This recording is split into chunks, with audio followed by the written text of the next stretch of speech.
नमस्कार स्टूडेंट्स, एक बार फिर से आप सभी का हार्दिक स्वागत है, हार्दिक अभिनंदन है आपके अपने यूट्यूब चैनल साइकोलॉजी बाय राजकुमार सर पर। देखिए स्टूडेंट्स, हमने पिछली क्लास के अंदर हमने बात की थी अल्बर्ट बांडुरा जी के सिद्धांत की, जिसपे हम कहते हैं सामाजिक अधिगम का सिद्धांत। और इसके साथ साथ हमने बात की थी जीन पियाजे का नैतिक विकास सिद्धांत। और जीन पियाजे का नैतिक विकास सिद्धांत पढ़ने के बाद आज हम चर्चा करने वाले हैं एक नए सिद्धांत के ऊपर। और यह सिद्धांत भी क्या है, हमारे नैतिक विकास सिद्धांत का एक महत्वपूर्ण सिद्धांत है जो हमारी परीक्षा की दृष्टि से बहुत ही ज्यादा महत्वपूर्ण रहता है हमारे लिए। तो इस सिद्धांत का नाम क्या है? लॉरेंस कोलबर्ग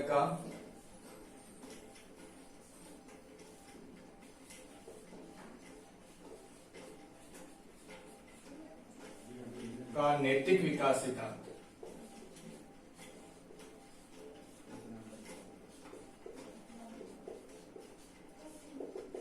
देखिए, लॉरेंस कोलबर्ग के नैतिक विकास सिद्धांत की जब हम बात करते हैं तो हमें जीन पियाजे के नैतिक विकास सिद्धांत पर भी थोड़ी सी चर्चा कर लेनी चाहिए, जिसके अंदर देखिए हमने सबसे पहले बात की थी जीन पियाजे के नैतिक विकास सिद्धांत।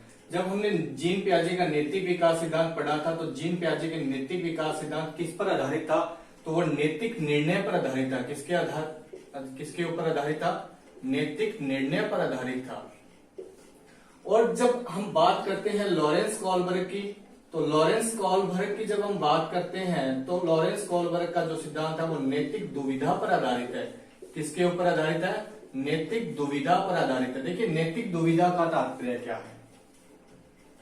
इसके अंदर कोलबर्ग ने नैतिक दुविधा को क्या माना? उत्तरदायी माना। देखिए कई बार हमारे सामने ऐसी परिस्थितियां आ जाती है जिसके अंदर हमें हमारे नैतिक मूल्यों को क्या करना होता है? तोड़ना होता है, तोड़ना पड़ जाता है। समाज के अंदर जब हम हमारी भूमिका तय करते हैं या समाज में हम भूमिका निभाते हैं तो उस समय कई ऐसी परिस्थितियां हमारे सामने आ जाती है जिन परिस्थितियों के अंतर्गत हमें हमारे नैतिक मूल्यों को, हमारे अनुशासन को तोड़ना होता है, भंग करना होता है।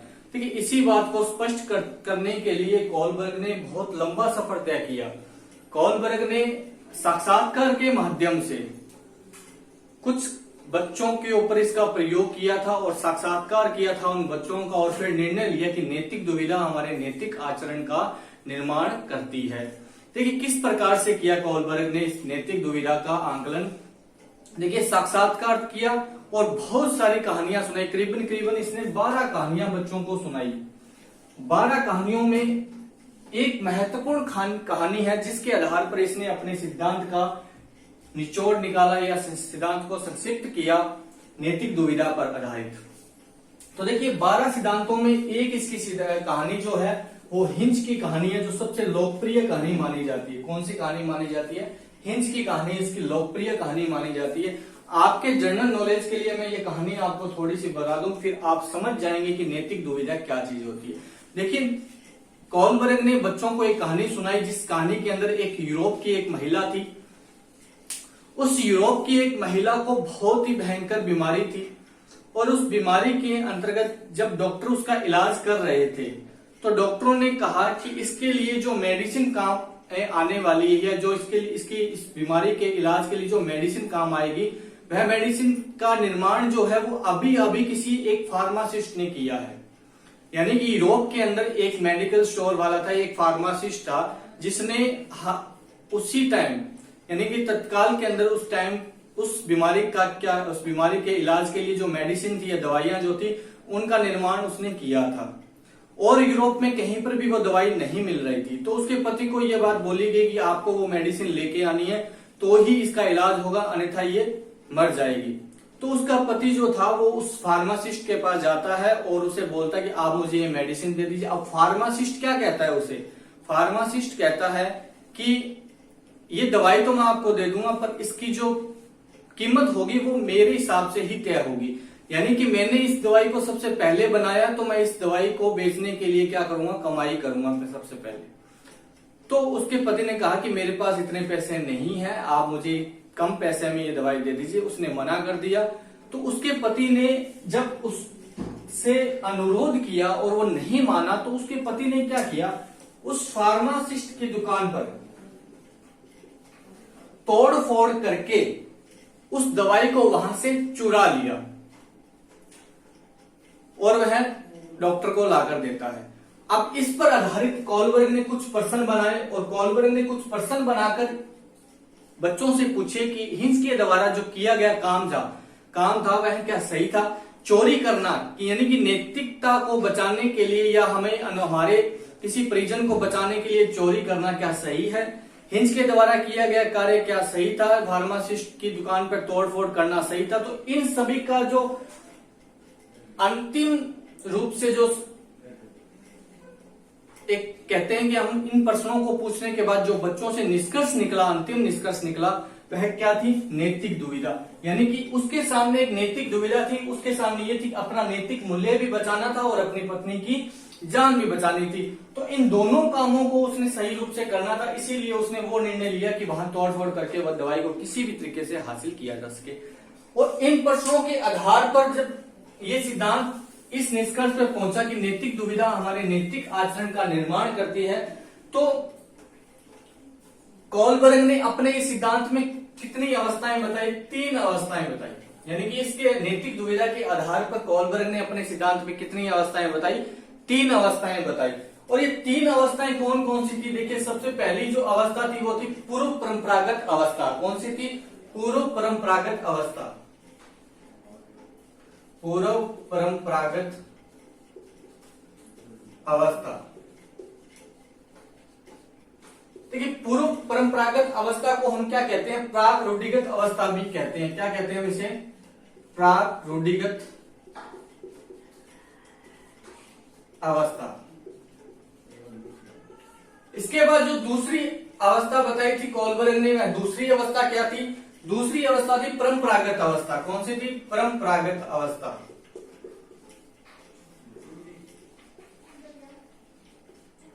और इस परंपरागत अवस्था को हम और किस नाम से जानते हैं, इसे रूढ़िवादी अवस्था के नाम से भी जानते हैं, रूढ़िवादी अवस्था, रूढ़िवादी अवस्था। और जो तीसरी इसने अवस्था बताई, तीसरी अवस्था क्या थी, वो थी पश्च परंपरागत अवस्था।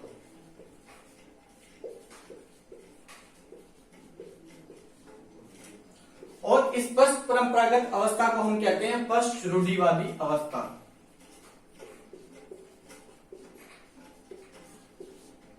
और जब इन 3 अवस्थाओं को बताई तो इन 3 अवस्थाओं के अंदर प्रत्येक अवस्था में इसने कितने कितने चरण बताए, 2-2 चरण बताए। कितने कितने चरण बताए, 2-2 चरण बताए। यानी कि इसके जो अवस्थाएं थी, आपसे पूछा जा सकता है देखिए एग्जाम में डायरेक्ट कि कॉलबर्ग के द्वारा बताई गई 3 अवस्था, कितनी अवस्थाएं थी, तो 3 अवस्थाएं थी। और प्रत्येक अवस्था में कितने चरण थे, 2-2 चरण थे। यानी कि 6 चरण बताए थे। 3 अवस्थाएं और 6 चरणों के अंदर अपना यह सिद्धांत प्रस्तुत किया था। किसने, कॉलबर्ग ने किया था।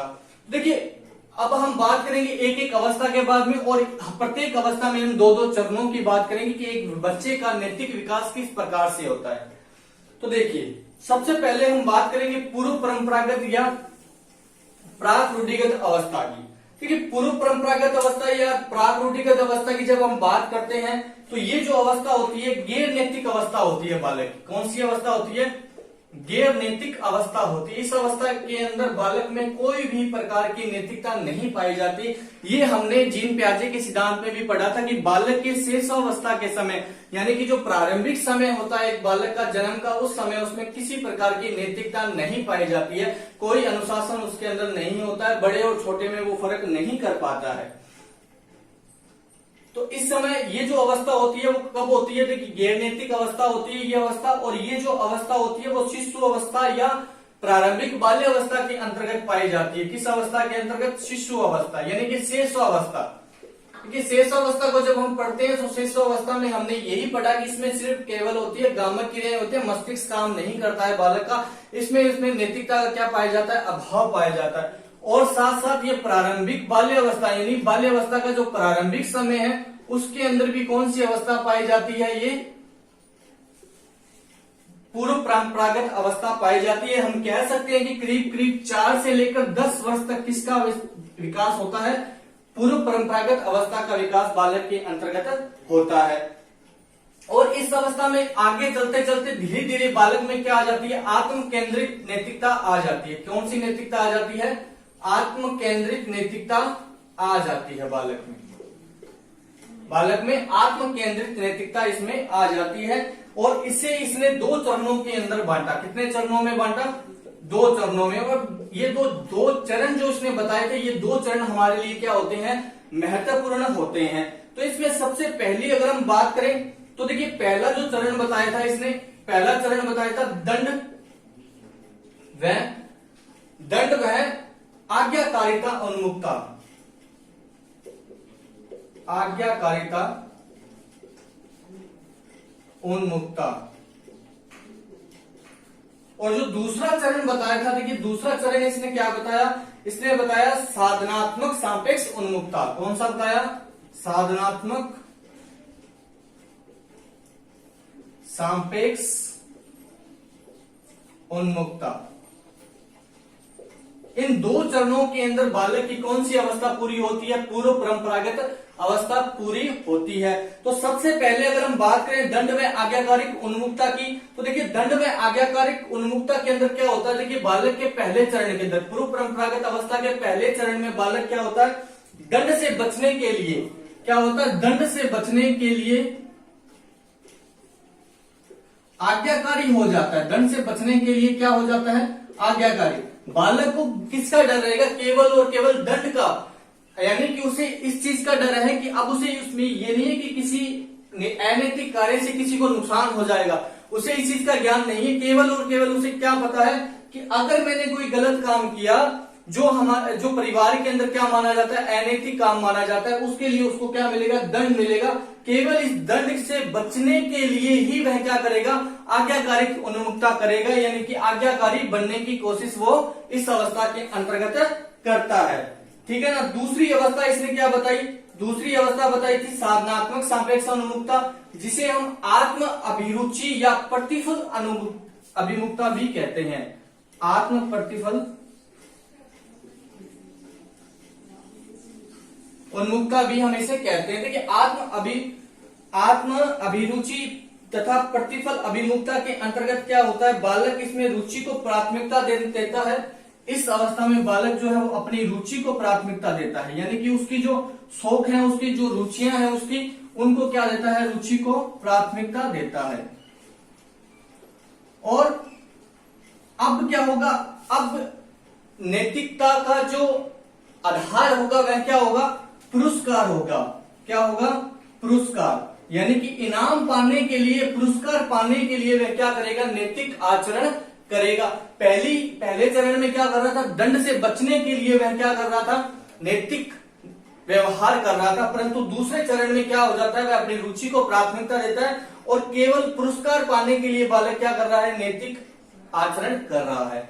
अब देखिए इस अवस्था के अंतर्गत चीज समझने की कोशिश करें तो देखिए सबसे पहले क्या होगा? ये जो अवस्था होती है बालक की शेष अवस्था की अवस्था होती है प्रारंभिक समय की, जिस समय बालक का जन्म होता है। तो इस समय बालक में केवल और केवल दंड का क्या होता है? भय होता है। दूसरी अवस्था में आपने देखा होगा जब बालक स्कूल में प्रवेश करता है तो वह अपने टीचर से केवल और केवल एक गुड पाने के लिए, यानी शाबाशी या इनाम पाने के लिए, टीचर ने बोला कि आपने अगर ये होमवर्क कल कंप्लीट करके आए तो आपको क्या मिलेगा? इनाम मिलेगा। तो बच्चा उस होमवर्क को पूरा करके आएगा अच्छे से टाइम पर। क्यों? किसकी वजह से? केवल और केवल पुरस्कार की वजह से। उसके अंदर किसी भी प्रकार का नैतिक गुण जो है वो विद्यमान नहीं है, केवल और केवल पुरस्कार की वजह से वह क्या कर रहा है? नैतिक व्यवहार कर रहा है। तो इस प्रकार से इसने अपनी पहली अवस्था को 2 चरणों के अंदर विभाजित किया, जिसमें पहला चरण है दंड व आज्ञाकारिक उन्मुक्ता और दूसरा साधनात्मक सापेक्ष उन्मुक्ता। दंड व आज्ञाकारिक में दंड से बचने के लिए और साधनात्मक सापेक्ष उन्मुक्ता के अंदर वह पुरस्कार को पाने के लिए क्या करता है? नैतिक आचरण करता है या नैतिक व्यवहार करता है।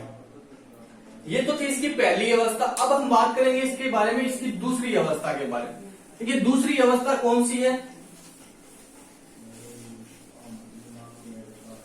दूसरी अवस्था क्या बताई थी हमने? दूसरी अवस्था बताई थी परंपरागत अवस्था। कौन सी? परंपरागत अवस्था।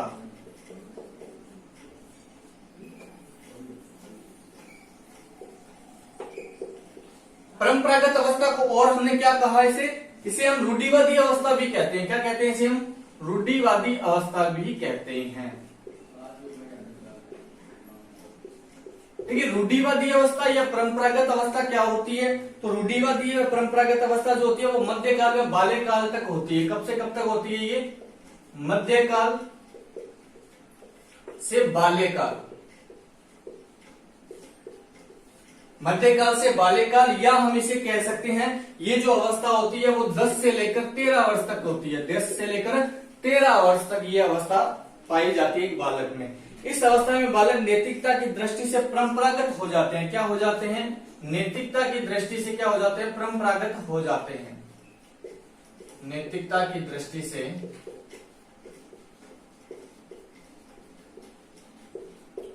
परंपरागत हो जाते हैं।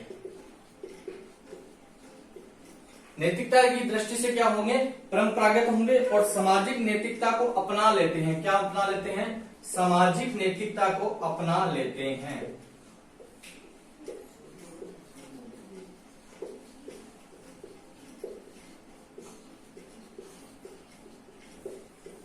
सामाजिक नैतिकता को अपनाना।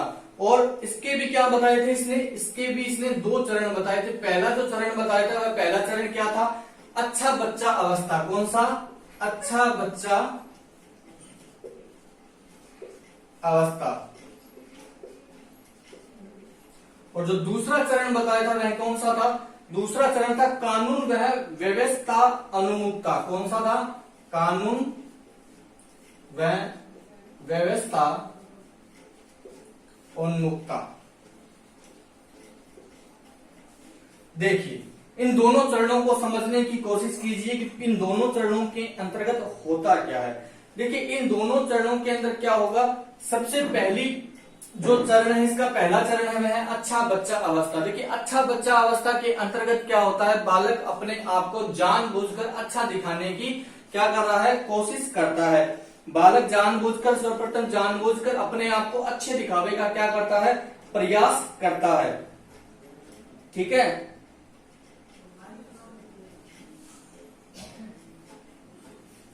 बालक इस अवस्था में अच्छा दिखावा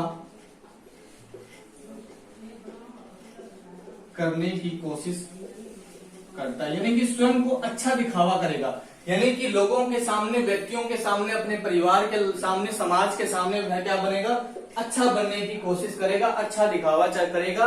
यानी कि मैं सबसे क्या हूँ, अच्छा हूँ। इस प्रकार से का व्यवहार जो है वो बालक कौन सी चरण में करता है, अच्छा बच्चा अवस्था के अंतर्गत करता है कोलबर्ग के अनुसार। इस अवस्था में क्या होता है, बालक सम्मान करने व सम्मान पाने की भावना भी इस अवस्था के अंतर्गत पाई जाती है। एक तो बालक क्या कह जाएगा कि वह सम्मान करेगा ना, अगर वह किसी का सम्मान कर रहा है तो वह ये चाहता है कि मेरा भी सम्मान होना चाहिए उसके द्वारा, तो ही वह क्या करेगा, लोगों का सम्मान करेगा। अगर उसे कोई डांटेगा तो वह उसके प्रति क्या है, द्वेष की भावना उसमें क्या हो जाती है, पैदा हो जाती है इस अवस्था के अंतर्गत। और जो दूसरी अवस्था बताई इसे कानून व व्यवस्था उन्मुक्ता कहते हैं दूसरे चरण के अंदर, और इसे अधिकार संरक्षण अभिमुखता भी कहते हैं। क्या कहते हैं इसे हम, अधिकार संरक्षण अभिमुखता भी कहते हैं। कौन सी कहते हैं, अधिकार संरक्षण उन्मुक्ता भी कहते हैं, अधिकार संरक्षण उन्मुक्ता। देखिए इस अवस्था में क्या होता है, इस अवस्था में बालक होता है नियम व व्यवस्था के अनुशासन के प्रति क्या हो जाता है, जवाबदेह। अगर वह कोई भी कार्य कर रहा है तो उसका जवाबदेह क्या होगा, वह बालक स्वयं होगा। कोई भी अनैतिक कार्य या नैतिक कार्य कर रहा है तो उसका जवाबदेह कौन होगा, वह बालक स्वयं होगा इस अवस्था के अंतर्गत। और नियमों के प्रति क्या हो जाता है, जागरूक हो जाता है। किसके प्रति जागरूक हो जाता है, नियमों के प्रति जागरूक हो जाता है इस अवस्था के अंतर्गत। इस अवस्था के अंदर बालक जो है वो नियमों के प्रति क्या हो जाता है, जागरूक हो जाता है। देखिए ध्यान से समझने की कोशिश कीजिए कि सबसे पहली अवस्था मैंने क्या बताई, अच्छा बच्चा अवस्था। इसमें आपको इतना सा याद रखना है कि इस अवस्था में बालक सर्वप्रथम जानबूझकर अपने आप को अच्छे दिखावे का क्या करता है, प्रयास करता है। इसके लिए वह अपने परिवार में अन्य व्यक्तियों को प्रभावित करता है, वह नकली नैतिकता का प्रदर्शन करता है। किसमें नकली नैतिकता का प्रदर्शन करता है, तो वह करता है अच्छा बच्चा अवस्था के अंदर, यानी उत्तर बाल्यकाल के अंतर्गत। ठीक है ना। फिर दूसरी जो है इसमें कानून व्यवस्था में उन्मुक्ता, ये होती है उत्तर बाल्यावस्था में, प्रारंभिक किशोर काल में बालक क्या होता है, नैतिक रूप से यथार्थवादी हो जाता है। नैतिक रूप से क्या हो जाता है, यथार्थवादी हो जाता है वह, और कानून व व्यवस्था को महत्वपूर्ण मानता है और भंग करने को अनैतिक मानता है। इसे भंग, कानून व्यवस्था को भंग करना उसके लिए क्या हो जाता है, अनैतिक हो जाता है। यानी कि वह नैतिकता के प्रति जागरूक हो चुका है, वह समझने लगा है कि नैतिकता क्या चीज है और नैतिकता उसके लिए क्यों जरूरी है। समाज में रहना है तो नैतिक आचरण हमें करना पड़ेगा। इसी के आधार पर वह इस चीज को समझने लग जाता है। कौन से चरण के अंदर, कानून व्यवस्था उन्मुक्ता, नाम से ही पता लग रहा है कानून व्यवस्था उन्मुक्ता।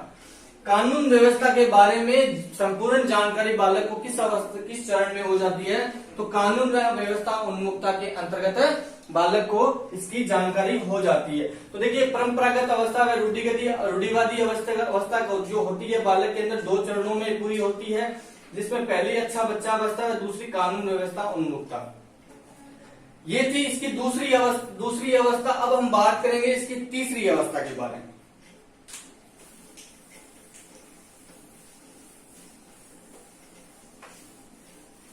देखिए तीसरी जो अवस्था है वो कौन सी है, पश्च परंपरागत अवस्था। कौन सी है, पश्च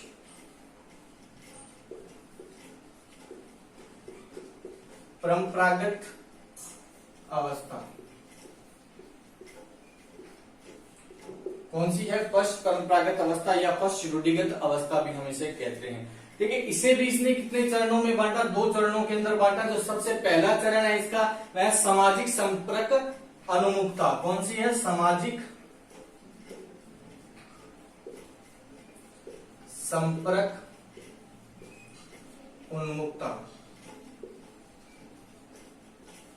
और जो दूसरा चरण है इसके अंदर वह क्या होता है, सार्वभौमिक नैतिक अभिविन्यास। क्या होता है, सार्वभौमिक नैतिक अभिविन्यास। क्या होता है, सार्वभौमिक नैतिक अभिविन्यास। देखिए इस अवस्था में बालकों में नैतिकता व व्यक्तिगत नैतिकता उत्पन्न होती है। किस अवस्था के अंतर्गत, बालक में इसमें व्यक्तिगत नैतिकता जो है वो किस अवस्था के अंदर, व्यक्तिगत नैतिकता इस अवस्था के अंतर्गत क्या होती है, प्रभावित होती है, उत्पन्न होती है। इसलिए इसे किशोर काल को नैतिक, यानी कि ये जो अवस्था होती है वो कौन सी काल की होती है, बालक की किशोर काल की अवस्था होती है। कौन सी अवस्था होती है, किशोर काल की अवस्था होती है। किशोरावस्था के अंतर्गत बालक के अंदर पश्च परंपरागत अवस्था का निर्माण होता है और इस किशोर काल के अंदर 2 चरणों के अंदर क्या होता है, नैतिकता का निर्माण होता है। जिसमें सबसे पहले अगर हम बात करें तो व्यक्तिगत नैतिकता कौन सी अवस्था के अंदर पाई जाती है, तो किशोर काल के अंतर्गत पाई जाती है, जिसे हम नैतिक सापेक्षवाद कहा जाता है। क्या कहा जाता है, नैतिक सापेक्षवाद कहा जाता है किसे, किशोर काल को। अब देखिए इसमें 2 चरण बताए, इस दोनों चरणों के अंतर्गत होता है क्या, तो देखिए सबसे पहला जो चरण बताया वह बताया सामाजिक संपर्क उन्मुक्ता। देखिए सामाजिक संपर्क उन्मुक्ता में क्या होता है, समाज का दायरा बढ़ जाता है। समाज का दायरा बढ़ना। अब देखिए जब बालक बाल्य अवस्था के अंतर्गत होता है तो उसका समाज का दायरा क्या होता है। देखिए सबसे पहले समाज उसका क्या होता है, परिवार, और परिवार से बाहर निकलने के बाद में उसका क्या होगा, विद्यालय। कौन सा समाज होगा उसका, विद्यालय। इन 2 तक ही वह क्या होता है, सीमित होता है, ठीक है ना, आस पड़ोस तक, ज्यादा से ज्यादा वह आस पड़ोस तक सीमित होता है। परंतु जैसे ही वह किशोरावस्था में पहुंचता है और हमारी समाजीकरण की अवस्था पूर्ण होती है और इसी के साथ क्या हो जाता है, हमारा समाज का जो दायरा है वह बढ़ जाता है। समाज का दायरा क्या है, बढ़ जाता है। देखिए हमने किशोरावस्था को जब हमने पढ़ा था बाल विकास के अंतर्गत, तो हमने पढ़ा था कि बाल्यावस्था में समाज का दायरा क्या होता है, छोटा होता है, वह केवल परिवार और विद्यालय और आस पड़ोस तक सीमित होता है। परंतु जैसे ही किशोरावस्था में जाता है हमारी समाजीकरण की प्रक्रिया पूर्ण होती है और पूर्ण होने के साथ ही हमारा समाज का जो दायरा है वह बढ़ जाता है। अब वह समाज के अन्य लोगों की, अन्य संस्थाओं का प्रतिनिधित्व करने लग जाता है। कौन, बालक किशोरावस्था के अंतर्गत। तो इस पहले चरण के अंदर कॉलबर्ग ने यही बताया कि सामाजिक संमुक्ता के अंतर्गत समाज का दायरा बढ़ने के कारण नैतिकता के मानकों में परिवर्तन आने लग जाता है। क्या होता है, नैतिकता के मानकों में परिवर्तन आने लग जाता है। समाज का दायरा बढ़ेगा तो नैतिक व्यवहार ज्यादा करना पड़ेगा, तो नैतिक व्यवहार ज्यादा करना पड़ेगा तो नैतिक मानकों में क्या आने लगा, परिवर्तन आने लगा। परंतु दूसरी अवस्था के अंदर क्या क्या होता है, सार्वभौमिक नैतिक अभिविन्यास के अंतर्गत इस अवस्था में नैतिकता में सार्वभौमिकता आ जाती है। क्या आ जाती है, सार्वभौमिकता आ जाती है। नैतिकता में क्या आ जाती है, सार्वभौमिकता आ जाती है और अपने निर्णयों के लिए वो स्वयं क्या होता है, उत्तरदायी होता है। क्या होता है, अपने निर्णयों के लिए वो स्वयं उत्तरदायी होता है। इस प्रकार से इसने अपनी 3 अवस्थाओं को पूरा किया। देखिए सामाजिक संपर्क उन्मुखता, सामाजिक संपर्क का जो दायरा है वह बढ़ने लग जाता है, इसलिए इसमें नैतिकता के मानकों में परिवर्तन आने लग जाता है। पहले बालक नैतिक अनैतिक कुछ भी प्रकार का व्यवहार कर लेता था, परंतु अब उसे सोच समझकर अपना व्यवहार करना पड़ेगा, क्योंकि समाज का दायरा बढ़ा है, समाज लोग ज्यादा बढ़ चुके हैं। अब उसकी बातों पर कटाक्ष करने वाले लोग भी क्या है, ज्यादा है, इसलिए उसे अपना व्यवहार जो है सोच समझकर करना पड़ेगा। दूसरा सार्वभौमिक नैतिक अभिविन्यास कहते हैं इसे। इसके अंदर क्या होता है, नैतिकता में सार्वभौमिकता आ जाती है और जो भी व्यवहार वह करेगा उसके लिए क्या होगा, वह स्वयं उत्तरदायी होगा। अगर वह कोई गलत काम करता है या सही काम करता है तो उसका उत्तरदायी कौन होगा, वह स्वयं होगा। इसका संबंध जो है वो मध्य किशोर काल के प्रारंभिक युवावस्था तक होता है। किसका संबंध, इस फर्स्ट परंपरागत अवस्था का संबंध जो होता है वह कब से कब तक होता है, मध्य किशोर काल से, मध्य किशोर काल से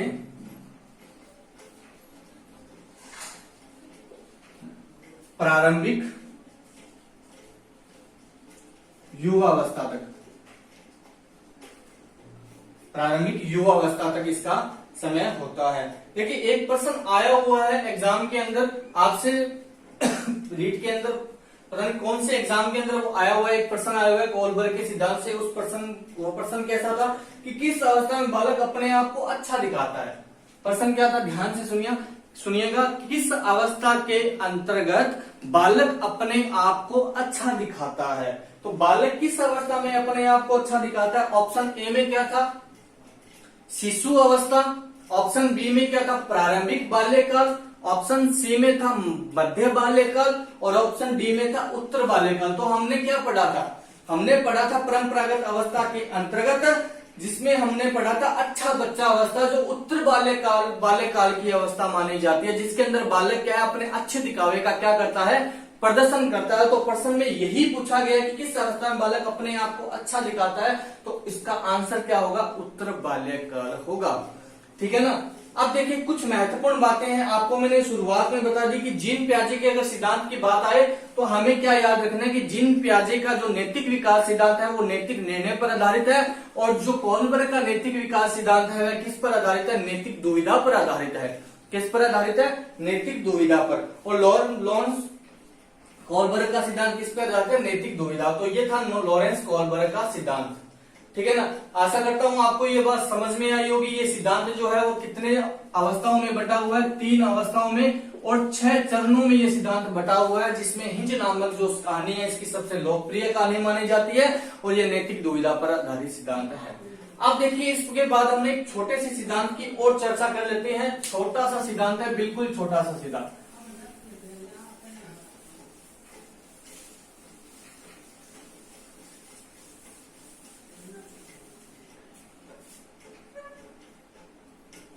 अगला जो सिद्धांत है हमारा वह सिद्धांत है हमारा अधिगम का भाषा सिद्धांत। कौन सा है, अधिगम का भाषा सिद्धांत।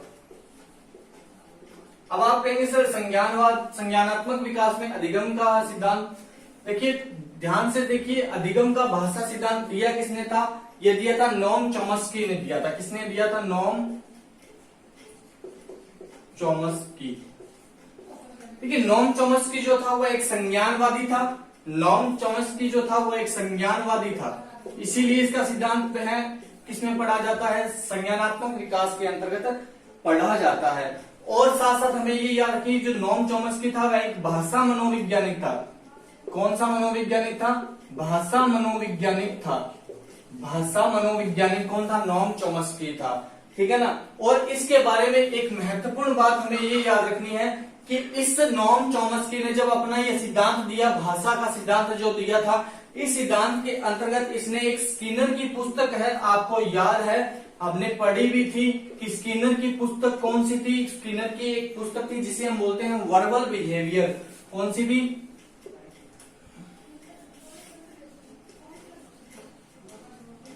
Verbal behaviour. इस वर्बल बिहेवियर की इसने क्या की थी? कटु आलोचना की थी। क्या की थी? कटु आलोचना की थी।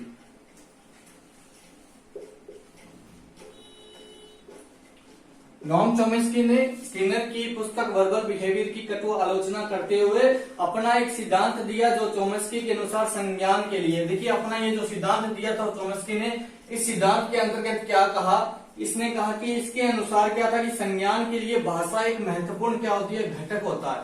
भाषा महत्वपूर्ण घटक।